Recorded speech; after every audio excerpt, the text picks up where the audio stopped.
Hey guys, what's going on? This is Donovan, and today I'm going to show you guys some awesome foam rolling exercises for your back, because over time when you're stressed out and you have anxiety or you have a stooped out posture like this, it can make you feel a little bit tight and irritated. So I'm going to show you two awesome foam rolling exercises. Let's go.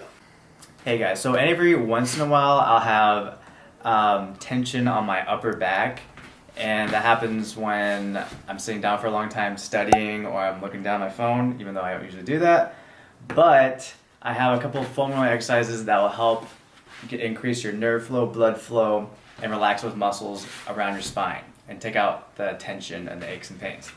So this is what I do. I lay it over here. So this temporarily gets rid of the pain and get some more mobility in there, but of course you want to get analyzed and get your spine analyzed.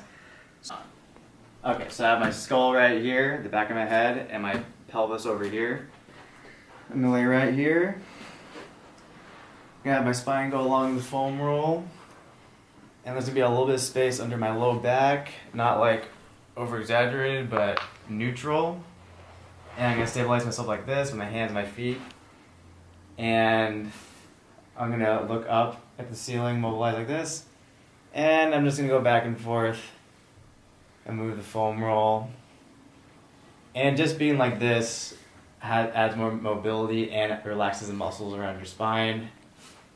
And it's pretty relaxing. And this is a really good one to use if it's really crucial that you have a lot of irritation in your spine or your back.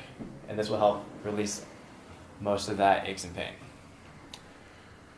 Step 2, the second exercise. This is one of my favorites. It's really easy. This is for your mid-back, all the way to your upper back. And you're going to be like this. You're not going to foam roll your lower back, because that could cause some problems. We're going to do your upper back. You could also do this if you have kind of a flatter back and you have some irritation, and you could get actually some cavitations, or what you guys like to call cracking sounds. And this will help relieve your back by just doing this. Now those are your two foam rolling exercises to help relieve some tension in your mid-back. And that'll be all for today.